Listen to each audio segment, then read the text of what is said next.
नमस्कार, मैं हूं आशुतोष और आप देख रहे हैं टेलीकास्ट न्यूज। बिहार भर में डेंगू ने कहर बरपा रखा है।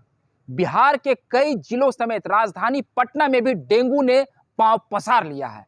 जी हां, हम अपने चैनल के माध्यम से आपको सतर्क करना चाहते हैं।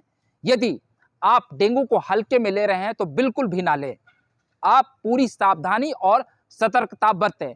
अगर हम सरकारी महकमों के भरोसे रहेंगे तो निश्चित तौर पर अपनी जान को आप मुश्किल में डाल सकते हैं। बिहार भर में कई ऐसे अस्पताल हैं जहां पर इस वक्त डेंगू के मरीजों को जगह नहीं मिल रही है। पूरे बिहार भर में आज तक के आंकड़े के अनुसार अब तक लगभग 4,500 डेंगू के मरीज बिहार में हो गए हैं। पिछले 1-2 वर्ष पूर्व की बात करें तो डेंगू इतना खतरनाक नहीं था, मगर इस साल अचानक डेंगू बहुत खतरनाक हो गया। जिस तरीके से डेंगू ने पांव पसारे हैं, अब सड़कों पर भी उसके खिलाफ प्रदर्शन होने लगा है। स्वास्थ्य महकमा कह रहा है कि नगर निगम के लोग इस साल पता नहीं किन कार्यों में व्यस्त थे, उनकी अनदेखी की वजह से मच्छर का प्रकोप बढ़ा है। नतीजतन कई इलाकों में फॉगिंग तो हो रहा है, मगर वो अभी काफी नहीं है, क्योंकि जिस तरीके से टीवी चैनल्स पर एक वीडियो वायरल हुआ, उसने कई सवाल खड़े कर दिए हैं। डेंगू से बचने के लिए जो एंटी लार्वा का छिड़काव किया जा रहा है, उसे जो नगर निगम के सफाई कर्मी हैं, जो वो गाड़ी के चालक हैं, उनकी मिलीभगत से और नगर निगम के कर्मियों की मिलीभगत से वो एंटी लार्वा का जो वो छिड़काव करने का जो केमिकल होता है, वो उसे बेच रहे हैं, डीजल बेच रहे हैं। ये कौन सी परिस्थिति है? एक नगर निगम के नूतन राजधानी अंचल के कार्यपालक अभियंता ने बताया है कि ये इस तरह के एक वीडियो की उन्होंने भी पुष्टि करी है और उन्होंने कहा है कि हम इस मामले को देख रहे हैं। स्वास्थ्य महकमा भी पूरी तरीके से अलर्ट मोड में नहीं है। लोग काफी परेशान हैं, डरे हुए हैं, भयभीत हैं। हर तरफ इसी की चर्चा चल रही है कि डेंगू से कैसे बचा जाए। बहरहाल आप सभी जानते हैं कि डेंगू में बहुत तेज बुखार आता है, बदन में मांसपेशियों में दर्द होता है, शरीर पर चकत्ते हो जाते हैं। ये मैं नहीं कह रहा हूं, जो चिकित्सक बता रहे हैं, और वो ये भी बता रहे हैं कि इससे बचने के लिए आप विटामिन सी का ज्यादा से ज्यादा प्रयोग करिए, आप पीपल के पत्तों का सेवन कीजिए, पपीता खाइए, फिर आप संतरा खाइए, और भी जैसे ही आपको इसका लक्षण लगे, जो लक्षण है, तो आप चिकित्सक की सलाह लें। ऐसा नहीं कि आपको हाई फीवर हो रहा है तो आप फीवर को रोकने की दवा खाएं। तुरंत चिकित्सीय सलाह ले लेना इसके लिए ज्यादा जरूरी है।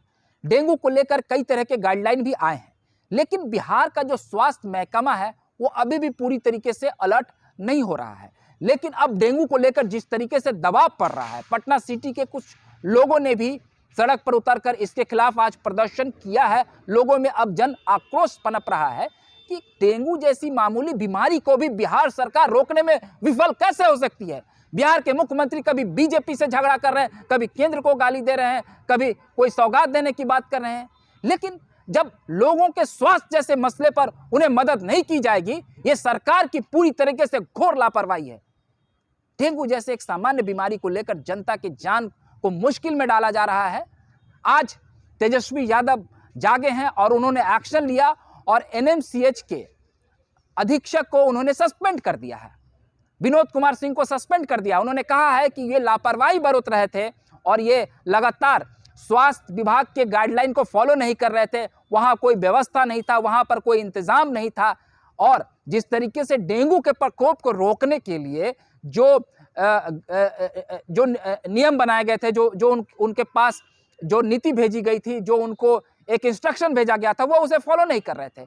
तो तेजस्वी प्रसाद यादव एक्शन में आए तो हैं, उन्होंने सस्पेंड तो किया है। हालांकि पटना सिटी का जो इलाका होता है वहां पर भी डेंगू का प्रकोप ज्यादा है, लेकिन जिस प्रकार से जो फॉगिंग हो रहा है, मैंने कई लोगों से बात किया, पटना में राजीव नगर, जगदेव पथ, पटना सिटी, गाय घाट, राजेंद्र नगर के कुछ स्लम बस्ती के लोगों से मेरी बात हुई है, कंकड़बाग के कई इलाकों में मेरी बात हुई है, फिर आपको महेश नगर में मुझे कई लोगों से, बोरिंग रोड जैसे पॉश इलाके के मैंने कुछ लोगों से बात की है। तो जो मुख्य सड़क है वहां पर कहीं कहीं कुछ छिड़काव तो दिख रहा है, लेकिन जो इंटरलिंक सड़कें हैं वहां पर भी फॉगिंग पूरी तरीके से नहीं हो रहा है। बोरिंग रोड जैसे पॉश इलाके में एक नहर है, जब आप इंद्रपुरी के इलाके में जाएंगे, वहां के कुछ स्थानीय लोगों ने बताया है कि यहाँ पर भी पूरी तरीके से फॉगिंग नहीं हो रही है। राजीव नगर के भी कई इंटरलिंक जो रोड हैं वहाँ पे बड़ी गाड़ियाँ नहीं घुसती है। हालांकि नगर निगम के अधिकारी ये बता रहे हैं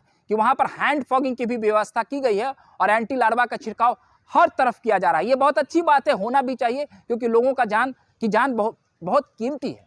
पटना के पीएमसीएच में भी बेड नहीं मिल रहा है। हालांकि पहले 20 बेड इसके लिए बनाया गया था, अब 40 बेड बना दिया गया है, लेकिन वो भी काफ़ी नहीं है।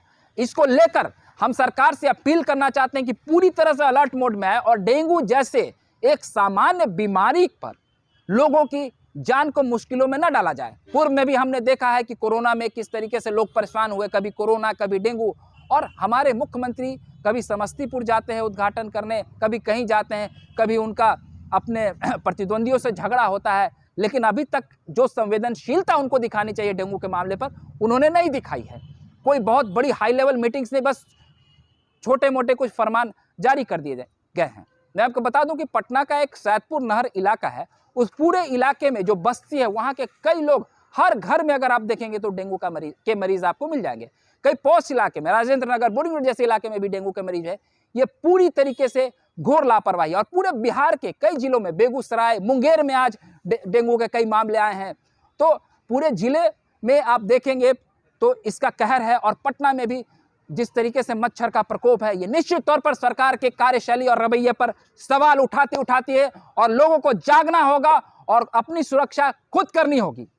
अगर आपको लगता है कि डेंगू से बचने के इस मुहिम में आपको आगे आना चाहिए तो हमारे इस वीडियो को आप शेयर करें ज़्यादा से ज़्यादा, और लोगों को अवेयर करें, और लोगों को अब इसके खिलाफ आवाज़ बुलंद करनी होगी। तो आप कृपया कर आप हमारे इस वीडियो को लाइक और शेयर कर दें और सब्सक्राइब कर दें। मैं अगली बार फिर एक नए वीडियो के साथ आपके सामने हाजिर रहूंगा। तब तक के लिए आप मुझे इजाज़त दीजिए। धन्यवाद।